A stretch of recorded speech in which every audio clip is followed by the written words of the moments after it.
Good day everyone, thanks for joining me today. My name's Nichols, and today I'm going to talk about boredom, or this feeling that we should be somewhere else.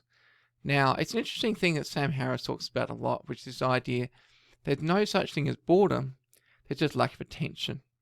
And I tend to agree with Sam Harris. I think he's absolutely correct. So, for instance, classic thing for me is I'm going out for a walk, had a hard day at work, obviously in a home office, going out for a walk, and then I'm suddenly like, man, I should be somewhere else. I should be doing something in some big city. I should be in some different job. I should be doing a whole bunch of other things. And that's a little trap to get into, right? So instead of enjoying a nice walk out in the park or down to the lake or whatever, suddenly it's like it's all about the stuff you're not doing. It's you're really sabotaging your experience at that point. So how do you address that? Well, there's really a couple of different ways of doing it.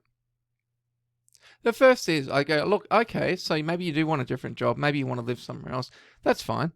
When we've finished our walk, we can go and we can do that. We can explore those options. We can sit down in front of a computer. We can look at the options. And really every day we should be exploring how we can improve ourselves, and look for other job opportunities and make sure we're just improving our skills to improve the transferability of us. So I think having a routine that's about exploring options other than the path you're traveling is really important. So you need some sort of novelty, so you are exploring other options and getting routines. The other thing you can do is in that moment, you have a couple of options. So this is where the idea of how you control your thoughts works really well. So you have the option of just observing that thought and letting it go and just allowing yourself to deal with that later on. You have the option also of actually engaging in it and go, okay, really? So we're thinking we want to be somewhere else, thinking we want to do something else.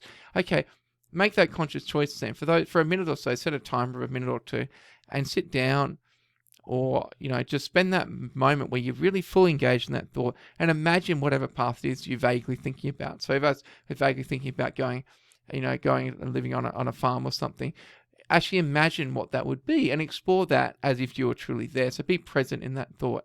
And often when you do that, you realize that there's nothing there. It's just a vague thought.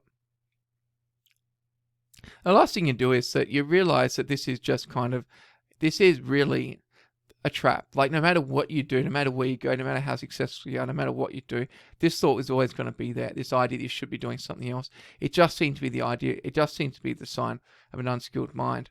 So what you do after you've decided, okay, I've engaged with the thought or I've let it go, I've set aside the time every single day to make sure that I am exploring other options. Then you focus on the present moment. You look around, you fully focus on that moment of your life because that is actually what you're trying to get to. As Sam Harris would say, you're just trying to get to that moment in life and just find a reason to be happy there. And that is the project of life. And if you're sitting around being bored, it means you're not in pain. You're probably not particularly stressed. It actually means you're probably where you want it to be. But you can't enjoy it because that's just how it works. So therefore, you do need to just work on the mind skill. And the mental skill is just focusing on things like the breath and your surroundings.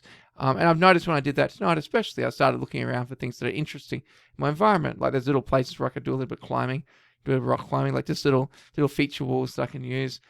Place I hadn't really, like I walk around the neighborhood a fair bit, but I hadn't really explored some little nooks and crannies. So I began to realize, there's basically an endless amount of detail in the present moment if you're willing to look there. And that's really the kicker.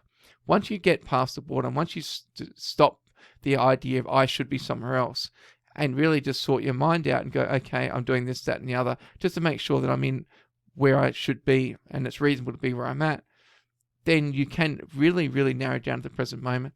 And be aware, of course, there's only ever one path. Like whatever you choose to do from this point forward, this was always the right path. There is only ever one path you can choose. And you might have thought, maybe I would have chosen differently now. But you weren't you then. You chose the life you chose because of the person you were at the time.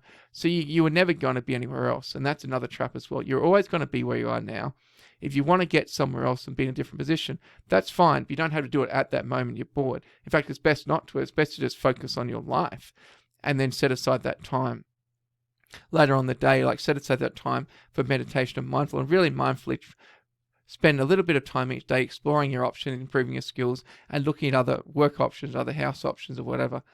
So it is that idea of being confident in your routine that you will live because of your routine, or will live a life that has a reasonable amount of novelty and choice, but also understanding that it won't truly make you happy, The only thing that's truly going to make you content in the present moment is to improve the skills of your mind. All right. Okay. Well, thanks for listening, guys. I appreciate it. And I'll see you in the next one. Peace.